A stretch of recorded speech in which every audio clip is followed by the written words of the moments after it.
गुन्हा कधीही लपून राहत नाही, कितीही प्रयत्न केला तरीही. कायद्यापासून गुन्हेगार वाचू शकणार नाही, कितीही चॅप्टर असलं तरीही. गुन्हेगारांच्या हाती पडतील पेड्या. फक्त तुम्ही राहा सावध. प्रत्येक क्षणी क्राईम टाइम, गुन्ह्यांचा पर्दाफाश.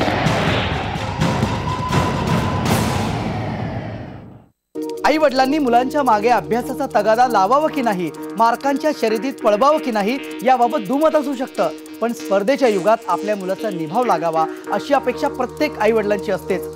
आपल्या मुलाच्या भविष्याच्या काळजीपोटी ते तणतण करणारच.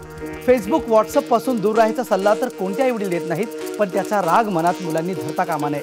हेच नेमकं झालंय सिद्धांत गणोरे सोबत. त्याला आईची चिंता दिसलीच नाही, कारण त्याच्या डोक्यात होती विकृती.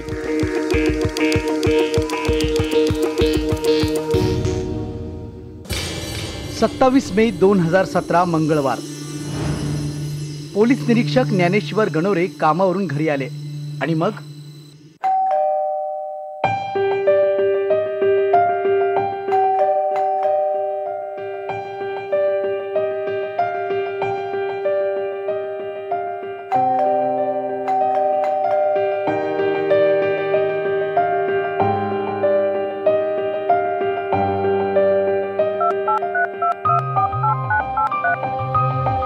The mobile telephone you are attempting to reach is either unavailable or is out of the Cellular One coverage area. Please hang up and try.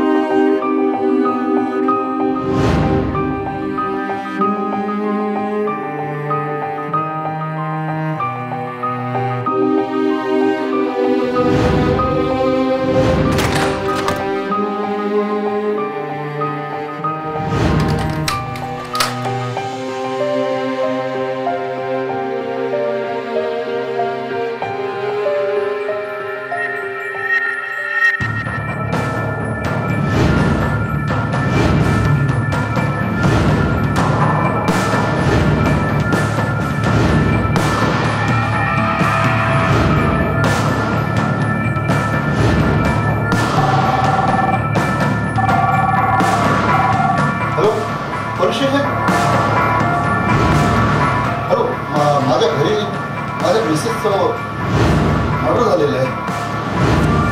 Hello, हां, हो हो, मी आत्ता घरात आलो. मला मी स्वतः खिडकी उघडली आणि आत येऊन बघतो तर माझ्या मिसेस इथे रक्ताच्या थांबवण्यात पडलेले आहेत. आज जर आपण लवकर आलात तर बरोबर. हो हो, मी घरीच आहे. लवकर. हो हो हो sir.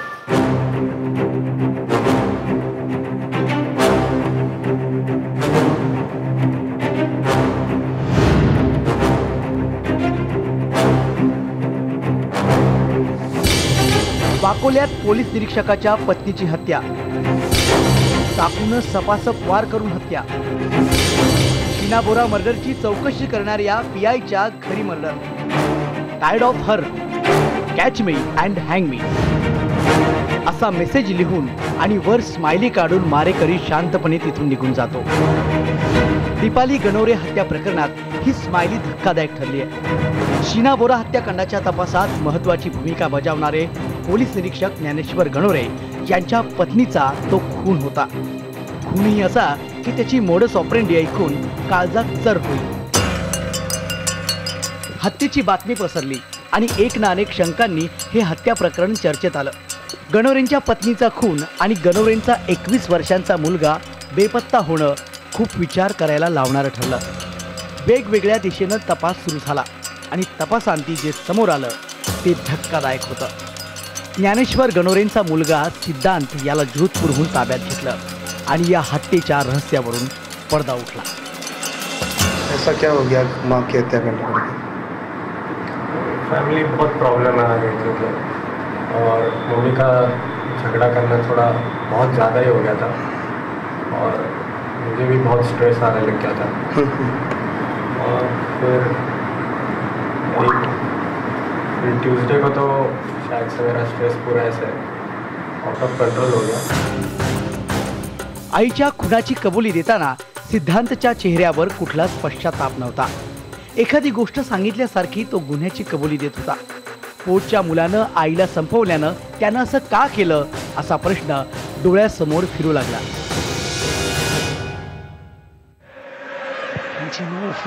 Everton to think about as Lamella guides the ball into the corner of the net. या बाबा. Comes finally from Lamella. काही नाही बसलो टीव्ही. दीपाली कॉफी आणल्या मला.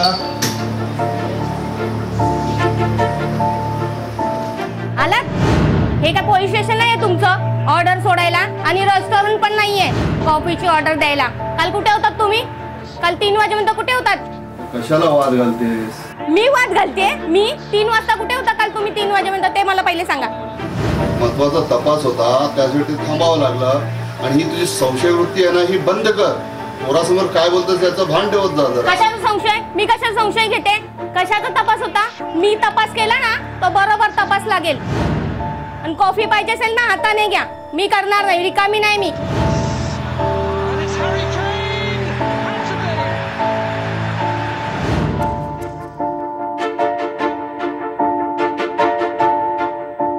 मम्मी का झगड़ा करना थोड़ा बहुत ज़्यादा ही हो गया था और मुझे भी बहुत स्ट्रेस आने लग गया था. और फिर ट्यूसडे को तो शायद से मेरा स्ट्रेस पूरा ऐसे आउट ऑफ कंट्रोल हो गया. इसकी वजह से हो. सिद्धांतच्या मते आई वडिलांची सततची भांडणं यामुळे तो वैतागला होता. सिद्धांत हा अभ्यासात फारसा हुशार नव्हता.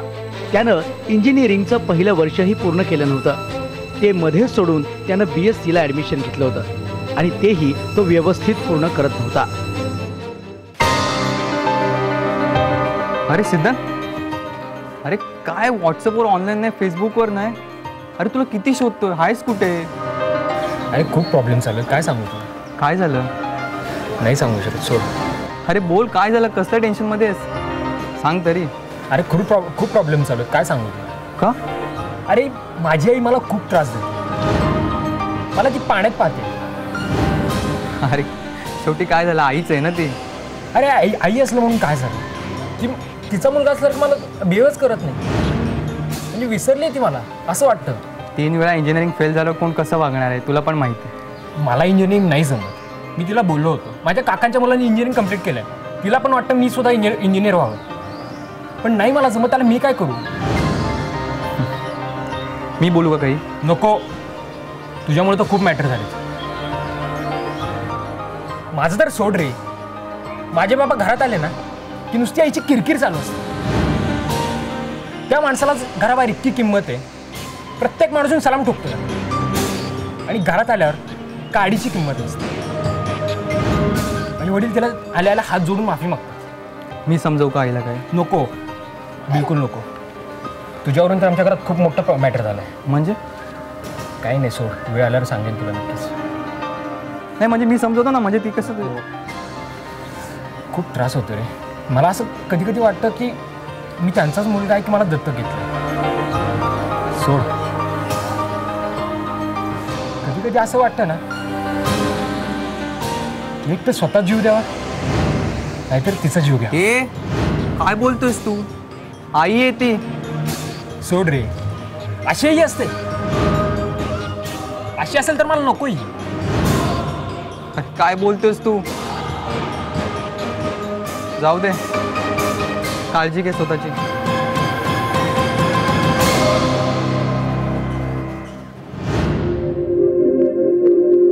अगं तू असं वागू नकोस. अगं ताई तू अगदी बरोबर बोलतेस. पण कुठल्या आईला असं वाटत नाही की आपल्या मुलाने चांगलं शिकावं म्हणून. 3 वर्ष झालं तो फेल झालाय आणि आता म्हणतो सायन्सला जायचंय. त्याच्या चांगल्या भवितव्यासाठीच भांडते ना मी. त्याच्या वडिलांचं काही लक्ष नाही. सगळं मलाच बघायला लागतं. पण तो ऐकतच नाही. सारखा मोबाईल, TV, चॅट तेच करत असतो. कधी पुस्तक घेतलेलं मला दिसत नाही. त्यासाठी मी फक्त त्याला ओरडत असते की काहीतरी अभ्यास कर, चांगलं होईल तर पुढे चांगलं काहीतरी होईल त्याचं करिअर.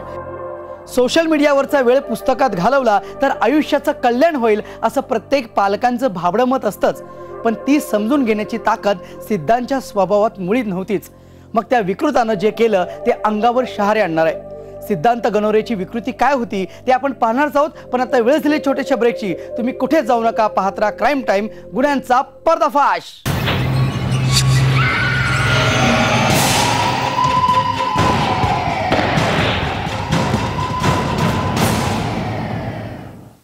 आपल्या मुलांना अभ्यास करावा, मोठं व्हावं असं इतर पालकांबरोबरच दीपाली गणोरे यांनाही वाटत होतं. पण सिद्धांत आईची ही तगमग समजू शकलाच नाही. त्याच्या डोक्यात फक्त होतं tired of her, catch me and hang me. Ericsson's beaten Allen. Ericsson's delivery. Son's touch. 1-0 Tottenham. Options right and left. काय चाललंय तुझं? बघाव तेव्हा टीव्ही नाही तर मोबाईल. जरा अभ्यास करताना दिसतोस का कधी? आईनं सतत एखाद्या गोष्टीची भुणभुण लावली म्हणून चिडचिड होणं समजू शकतो. पण त्या चिडचिडीचं रूपांतर खदखदणाऱ्या रागात व्हावं हे भयावह आहे. आपल्या आजूबाजूची 4 माणसं आपल्याला बोलणारच. त्यात ही मंडळी आपल्या नात्यातली असतील, हितचिंतक असतील तर आपल्याला 4 सल्ले देणारच. आई तर सगळ्यात जवळची हितचिंतक. आपल्या मुलाचं खूप चांगलं व्हावं अशी प्रत्येक आईची इच्छा असते. त्यामुळे ती आपल्या भविष्याच्या काळजीपोटी तणतण करणारच. फेसबुक, व्हॉट्सअप पासून दूर राहायचा सल्ला तर कोणते आईवडील देत नाहीत. सोशल मीडियावरचा वेळ पुस्तकात घालवाल तर आयुष्याचं कल्याण होईल असं प्रत्येक पालकांचं भाबडं मत असतं. Here's Kane with the cross. Dele Alli this time with the header and it's got it. That is 3-1 off Akinfire. Mohamed has got to be quick. He's got back there the Egyptian, but Rose then teed it up for Ericsson. That's for Walker to chase and he's onto it. Kyle Walker. Robertson got back. Walker and then in from Ericsson. 2 for Ericsson. Is this? Here he comes then Ericsson. काय चाललंय तुझं? बघा तेव्हा TV नाही तर mobile. जरा अभ्यास करताना दिसतोस का कधी? अगं आताच 5 मिनिटं झालं उठलोय. काय 5 मिनिटं झालं उठलंस तू? काय 5 मिनिटं करतोयस अभ्यास? बघावा तेव्हा मोबाईल नाही तो एक टीव्ही. 3 वर्ष फेल झालायस तू. आई आताच मित्राचा मेसेज आला म्हणून बघत होतो मी. काय मित्राचा मेसेज आला होता? अरे 3 वर्ष फेल झालायस तू. 3 वर्ष. 3 वर्ष काय झालं की तू? कधी बंद होणार आहे? अरे जरा अभ्यास करा, काहीतरी भलं होईल. मोबाईल आण इकडे. मोबाईल पहिला इकडे आण. काय हे? चॅटिंगच आहे ना? काय आहे हे? आई मित्राचा मेसेज आला होता. चॅटिंगच आहे, दुसरं काय आहे? दिवसभर बघावता मोबाईल, FB, चॅटिंग, व्हॉट्सअप नाही तो टीव्ही. दुसरं काय आहे? अभ्यास करताना कधी पुस्तक घेतलं दिसतोस का मला? परत जर चॅटिंग करताना दिसलास ना तर या मोबाईल सगळं तुला फेकून देईन, समजला? टीव्ही बंद करा आधी तो.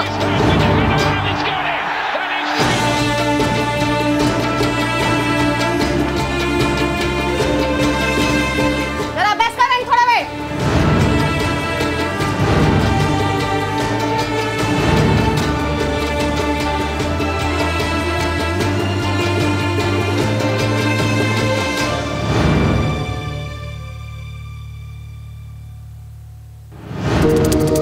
त्याला सतत तणावाखाली राहावं लागत होतं आणि त्या ताणाचा मंगळवारी भडका उडाला. काय झालं तुझ्या रिझल्टचं? या वर्षी तरी पास होणार आहेस का? आई खूप झालं. इरिटेट झालो मी तुझ्या. अरे काय तू इरिटेट झालास तू? तुझ्या कॉलेज मधून लेटर होतं. काय ना दिवे लावणार होतास तू? आलाय का लेटर ते? अरे तू ऐकतोयस का माझं? अरे काय चाललंय तुझं? बस मी थकलोय तुझ्याला. अरे तू काय करतोयस हे? बस हे बघ, ही अशी नाटकं करायची नाही ना. करायची जरा काहीतरी चांगलं कर, कळलं ना? हे असं नेगेटिव्ह विचार करून काय फायदा आहे रे? देवाने आयुष्य दिलंय ना तर चांगल्यासाठी करावं. काहीतरी चांगलं कर ना आयुष्यामध्ये. मग चांगलं करू म्हणतेस? ठीक आहे, मी तुलाच संपवतो. म्हणजे मीही सुटलो आणि तूही सुटलीस.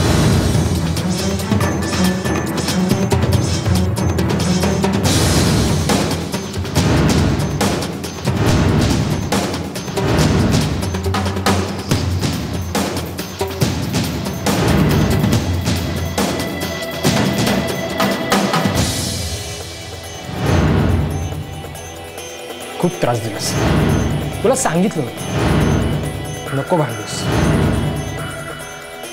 आता झोप कायमची.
दीपाली यांच्या मानेवर धारदार हत्यारानं भोसकल्याच्या 5 खोलवर जखमा होत्या. हातांवर 4 तर डाव्या खांद्यावर 3 जखमा आढळल्या. इतक्या निर्घृणपणे त्यानं आईला संपवलं होतं. विशेष म्हणजे आईचा खून करून त्यानं तिच्या मृतदेहा शेजारी tied of her, catch me and hang me असा मेसेज लिहून वर स्माइली काढली होती. दीपालीची संशयी आणि आत्मकेंद्रित वृत्ती, आक्रमकपणा आणि मीच बरोबर असा स्वभाव या हत्येच्या मुळाशी होतं असं सिद्धार्थनं स्पष्ट केलं. तसंच व्हॉट्सअप, फेसबुक आणि अन्य समाज माध्यमांवरून त्याला आईनं बेदखल होण्यास भाग पाडणं, त्याचबरोबर तो कुणासोबत बोलतो, किती वेळ बोलतो याच्यावरही तिची नजर होतीच.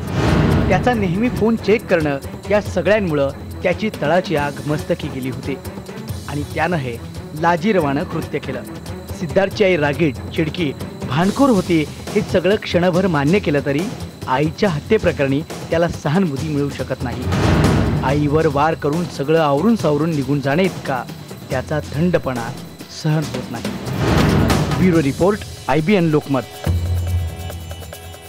दीपाली गणोरे या रागीट होत्या. सिद्धांतची त्यांची वागणूक आक्रमक होती हे सगळं क्षणभर मान्य जरी केलं तरी आईच्या हत्येप्रकरणी त्याला सहानुभूती मिळू शकत नाही. जन्म देणाऱ्या आईवर वार करून सगळं सावरून आवरून निघून जाणे इतका त्याचा थंडपणा सहन होत नाही. माहितीच्या भडीमारात स्वतःला शहाणे, स्मार्ट समजणाऱ्या पिढीकडून अशा प्रतिसादाची अपेक्षाच नाही. एकीकडे जगातील प्रत्येक नव्या गॅजेटची इत्तमभूत माहिती ठेवणाऱ्या मुलांना स्वतःच्या समस्येवर प्रभावी परिणामकारक उपाय त्याच मायाजालावर शोधावासा का वाटत नाही. स्वतःला आहे तो ताण आणि दुसऱ्या कुणाची ती किरकिर कशी याचं उत्तर मिळत नाही. सोशल मीडियाच्या वॉलवर स्वतःला व्यक्त करून झाल्यावर इतरांनाही काही मतं असतील याची दखल घेण्याची कित्येकांना गरज वाटतच नाही. प्रत्यक्ष आयुष्यातही नेमकं हेच होत आहे. क्राईम टाईम या लोकप्रिय कार्यक्रमातून आम्ही गुन्ह्यांचं किंवा गुन्हेगारांचं उदात्तीकरण करत नाही तर गुन्ह्यांपासून आपल्याला सावध करण्याचा आमचा प्रयत्न आहे. कारण आपण जिथं असतो तिथं आजूबाजूलाच गुन्हा वावरत असतो. ऐन मौका साधून गुन्हा घडत असतो. म्हणून काही आढळलं संशयास्पद, पोलिसांना कळवा बिनदिक्कत. आजच्या भागात इथेच थांबतोय. सावध राहा, प्रत्यक्षाने पाहत राहा क्राईम टाईम, गुन्ह्यांचा पर्दाफाश.